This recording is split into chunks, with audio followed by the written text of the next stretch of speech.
जेके news today देख रहे हैं आप और मैं हूं रंजीत ठाकुर। एक महीने से ज़्यादा का वक्त हो चुका है। जम्मू में डायरेक्टर की पोस्ट जो है डायरेक्टरेट ऑफ हेल्थ सर्विसेज के सामने इस समय खड़े हैं और यहां पर डायरेक्टर की पोस्ट वेकेंट है। अभी तक सरकार ने कोई भी फैसला नहीं लिया है कि यहां पर कौन सा नया डायरेक्टर आने वाला है। डायरेक्टर की पोस्ट वेकेंट होने से जो मेडिकल एम्प्लॉयज़ हैं, जो पेशेंट्स हैं, उनको काफ़ी ज़्यादा प्रॉब्लम आ रही है, क्योंकि बहुत सारे अप्रूवल जो होते हैं वो यहीं से मिलते हैं।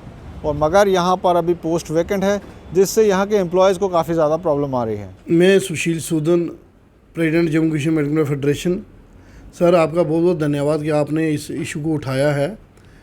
पिछले 1 महीना 8 दिन से ये पोस्ट खाली, ये पोस्ट नहीं है director health, director family welfare जो कि स्टेट की पोस्ट है वो भी खाली है।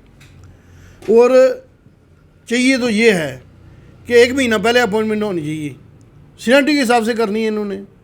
1 महीना पहले लगा देना चाहिए कि ये डायरेक्टर होगा, ये डायरेक्टर फैमिली वेलफेयर होगा। अब नहीं लग रहा है तो बहुत सारी बातें उठ रही हैं कि क्यों नहीं लगा रहे। तो बहुत बड़ा जो एम्प्लॉय को नुकसान ये है कि एक तो जो अप्रैल में पोर्टल खुलता है ट्रांसफ़र का, वो महीना पूरा वो चला गया। अब आपको पता मई आ गया है। तो मैंने पिछले दिनों प्रेस कॉन्फ्रेंस करके ही बोला था, और आपके माध्यम से भी मैं कहना चाहता हूँ आदरणीय चीफ सेक्रेटरी साहब को भी और हमारे जो लेफ्टिनेंट गवर्नर मनोज सिन्हा जी को भी, कि हमारे बहुत सारे जो एम्प्लॉइज़ हैं वो कोई बीमार है, कोई दूर दराज है, कोई बुजुर्ग है, उनकी वो एक इंतज़ार करते रहते कि अप्रैल आएगा तो हमारी ट्रांसफ़र होगी। तो पिछले अप्रैल में भी ट्रांसफ़र नहीं हुई, तो इस अप्रैल में भी ट्रांसफ़र नहीं हुई। तो उनका पहले तो एकदम डायरेक्टर इमीडिएट लगाना चाहिए।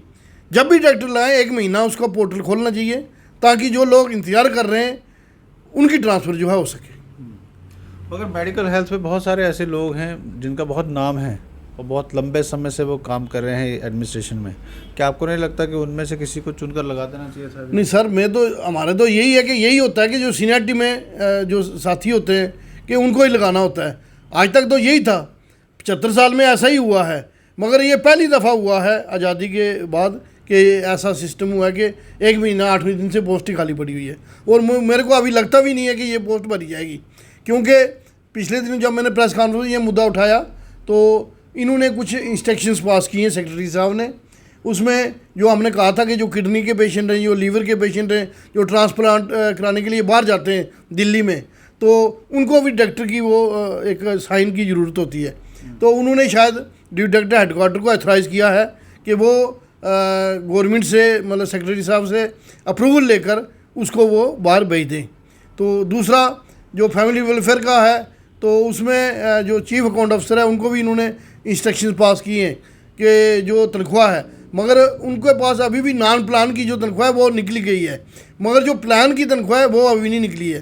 क्योंकि हमारे पास टोटल 3350 लोग हैं जम्मू कश्मीर में, जिसमें 2000 लोग कश्मीर के होंगे, बाकी 1550 ये हुए जम्मू के हैं। तो उनमें 6-6 महीने से तनख्वाह नहीं है। मतलब अगर आप सोचो कि एक परमानेंट एम्प्लॉई है, 6 महीने से तनख्वाह ना मिले, बैंक में उनका अगर किसी ने लोन लिया हुआ है तो वो तो नहीं देखते कि 6 महीने, उन्होंने महीने के बाद उसने सूद पर सूद जो है वो लगता जाता है। और कुछ बहनें हमारी बीमार हैं, कोई भाई हमारे बीमार हैं, उनको मेडिसिन का है। जो अकेला आदमी काम कमाने वाला है वो कैसे अपना घर का गुजारा करेगा? तो बहुत बड़ी मुसीबत है। और पूरे हिंदुस्तान में क्या है कि ये एक रीइंबर्समेंट स्कीम है, और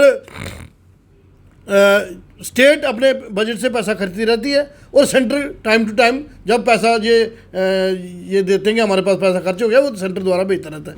मगर बाय स्टेट है या यूटी है, और पहले तो हम कहते थे 370 है, 35 है जी जनाब, ये नहीं कुछ हो सकता। अब तो वो भी ख़त्म कर दिया आपने। अब यूटी है, अब सीधा सेंटर के साथ है। तो अब तो उसको रीइंबर्समेंट स्कीम को करो, और ये जो पिछले 20 साल से 30 साल से हम लड़ाई लड़के तनख्वाह लेते हैं, उसका जो है एक मसला हल करो, ताकि उन मुलाजमों को जो पक्के मुलाजम हैं रेगुलर हर महीने के महीने उनको तनख्वाह मिले। तो सर, एम्प्लॉयज़ की कितना मुद्दा है? आपको लगता है कि यहाँ पर इतना हेल्थ का इंफ्रास्ट्रक्चर बहुत ज़्यादा बन रहा है आस्ता आस्ता, मगर एम्प्लॉयज़ उतने नहीं हैं, या तो पोस्ट बहुत वेकेंट है, या कुछ लोग जो है कैजुअल बहुत ज़्यादा लगे हैं? वो सर, हमारा क्या है कि मैं ये डायरेक्टर की बात कर रहा हूँ, इसके साथ साथ हमारी ड्यूटी डायरेक्टर स्कीम है वो पोस्ट खाली पड़ी हुई है। स्टेट मलेरियोलॉजिस्ट है वो पोस्ट खाली पड़ी है। आपको पता है कि इस वक्त मलेरिया का सीजन चल रहा है, आने वाले दिनों में फॉगिंग होगी, ये होगा वो होगा, वो एक अहम पोस्ट है, वो भी खाली पड़ी हुई है, किसी को चार्ज दिया हुआ है शायद। मतलब बहुत सारी पोस्टें हैं जो खाली पड़ी हैं, और वैसे भी नॉन गेजेटेड की बहुत सारी पोस्टें हैं जो फिल नहीं हुई हैं। तो इमीडिएट इनको जो चाहिए, जो भी पोस्टें खाली होती हैं सर्विस सिलेक्शन बोर्ड में करके उनको पक्की अपॉइंटमेंट करनी चाहिए। मगर मेरे को समझ नहीं आई कि ये कैजुअल जो सिस्टम है ये कब ख़त्म होगा, और इसको ख़त्म करके, और जो इसके साथ में आपके साथ जोड़ना चाहता हूँ कि जो एक हमारे साथी हैं ओल्ड पेंशन स्कीम, जो न्यू पेंशन स्कीम शुरू की इन्होंने, उसमें हमारे एक ड्राइवर थे यहाँ कमल जी, उन्होंने जब रिटायरमेंट हुई उनको 500 रुपया जो है उनकी पेंशन लगी, तो 1 महीने बाद उनकी डेथ हो गई। बहुत सारे ऐसे लोग हैं जो वो बेचारे बर्दाश्त नहीं कर सकते। तो हमारा ये भी है कि उस ओल्ड पेंशन स्कीम को यहाँ बड़ी सारी स्टेटों ने लागू किया है, अभी हिमाचल ने किया है, गुजरात ने किया है, बहुत सारी पंजाब ने किया है।